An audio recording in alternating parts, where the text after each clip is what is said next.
America और Iran के बीच जारी तनाव को खत्म करने के लिए एक अंतरिम समझौते पर हस्ताक्षर हो गए हैं। जानकारी के मुताबिक अमेरिकी राष्ट्रपति डोनाल्ड ट्रंप ने फ्रांस के वर्साय पैलेस में इस समझौते से जुड़े एमओयू पर साइन किए, जबकि फ्रांस के राष्ट्रपति इमैनुअल मैक्रों भी मौजूद रहे। बताया जा रहा है कि इसके बाद ईरानी राष्ट्रपति मसूद पजेश्कियां ने ईरान से इलेक्ट्रॉनिक हस्ताक्षर किए। समझौते के तहत ईरान और लेबनान में सैन्य कार्रवाई रोकने, होर्मुज स्ट्रेट को फिर से खोलने और अमेरिकी नौसैनिक नाकेबंदी समाप्त करने की बात कही गई है। रिपोर्ट्स के अनुसार ट्रंप ने हाल में इजरायली प्रधानमंत्री नेतन्याहू से बातचीत में लेबनान में सैन्य कार्रवाई रोकने को भी कहा। वहीं ट्रंप ने कथित तौर पर नेतन्याहू की रणनीति पर नाराजगी जताई है। यूक्रेन रूस युद्ध के बीच यूक्रेन ने एक बार फिर रूस की राजधानी मॉस्को पर बड़ा ड्रोन हमला किया है। रिपोर्ट्स के मुताबिक मॉस्को के दक्षिण पूर्वी इलाके में स्थित गाज़प्रोम नेफ्ट की तेल रिफाइनरी को निशाना बनाया गया, जिसके बाद आसमान में काला धुआं और आग की लपटें दिखाई थीं। रूस का दावा है कि उसकी वायु रक्षा प्रणाली ने रात भर में 555 यूक्रेनी ड्रोन मार गिराए, जिनमें करीब 200 ड्रोन मॉस्को की ओर बढ़ रहे थे।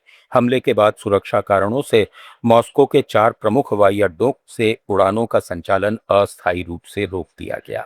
यूक्रेनी राष्ट्रपति वोलोदिमीर जेलेंस्की ने इस कार्रवाई को रूस के हालिया हमलों का वाजिब जवाब बताया है।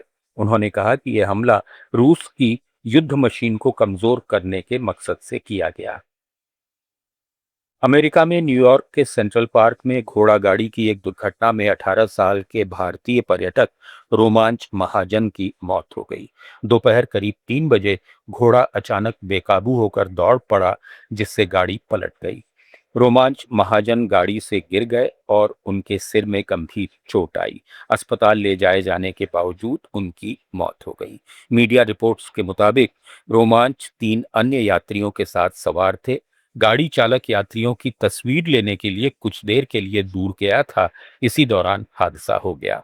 2 अन्य यात्रियों ने चलती गाड़ी से छलांग लगा दी, जबकि रोमांच गाड़ी में ही रह गए। इस घटना ने सेंट्रल पार्क में घोड़ा गाड़ी सेवाओं की सुरक्षा पर एक बार फिर सवाल खड़े कर दिए हैं।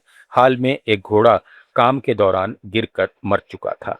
पार्क प्राधिकरण और सुरक्षा कार्यकर्ता अब इन पारंपरिक सवारी सेवाओं पर प्रतिबंध या सख्त नियमों की मांग कर रहे हैं। बांग्लादेश के उत्तरी इलाकों में तीस्ता नदी के किनारे रहने वाले हजारों लोग हाल में पेश किए गए राष्ट्रीय बजट में तीस्ता मास्टर प्लान के लिए कोई स्पष्ट आवंटन या समय सीमा नहीं होने पर गुस्से में सड़कों पर उतर आए हैं। उन्होंने तीस्ता बचाओ नदी बचाओ संघर्ष परिषद के बैनर तले गंगा चरा में रैली और मशाल जुलूस निकाले, जहां प्रदर्शनकारियों ने कहा कि बाढ़, कटाव और सूखे की मार झेलते लाखों लोग हर सरकार से वादों के अलावा कुछ नहीं पा रहे। तीस्ता नदी, जो भारत से निकलकर बांग्लादेश में बहती है, उत्तरी जिलों जैसे रंगपुर, लालमोनिरहाट, कुरीग्राम, नीलफामारी और गायबंदा के लिए जीवन रेखा है, लेकिन मानसून में बाढ़ और सूखे में पानी की कमी खेती, घरों और सड़कों को तबाह कर रही है। भारत के साथ लंबे समय से लंबित पानी बंटवारे के समझौते की कमी और मास्टर प्लान की देरी ने स्थानीय लोगों को निराश किया है। प्रदर्शनकारियों ने कहा कि वे वादों से थक चुके हैं, अब समयबद्ध अमल चाहिए। दुनिया भर में करोड़पतियों का पलायन लगातार बढ़ रहा है। Henley private wealth migration report 2026 के मुताबिक इस साल रिकॉर्ड 1,65,000 करोड़पति अपना देश छोड़कर दूसरे देशों में बसने वाले हैं। पिछले साल ये आंकड़ा 1,42,000 था। रिपोर्ट बताती है कि अमीर परिवार अब सिर्फ टैक्स बचाने के लिए नहीं, बल्कि बेहतर सुरक्षा, राजनीतिक स्थिरता और निवेश के अवसरों की तलाश में माइग्रेट कर रहे हैं। वेल्थ हब की रैंकिंग में यूएई 85.3 स्कोर के साथ सबसे पसंदीदा देश बना हुआ है। भारत का स्कोर 56.5, जबकि अमेरिका का 62.3 है। अमेरिका से विदेशी नागरिकता के लिए आवेदन तेजी से बढ़े हैं। 2025 में आवेदन दोगुने हुए और 2026 में भी ये ट्रेंड जारी है। इनमें आधे आवेदन यूरोप और एक चौथाई से ज्यादा लैटिन अमेरिका और कैरेबियन देशों के लिए हैं।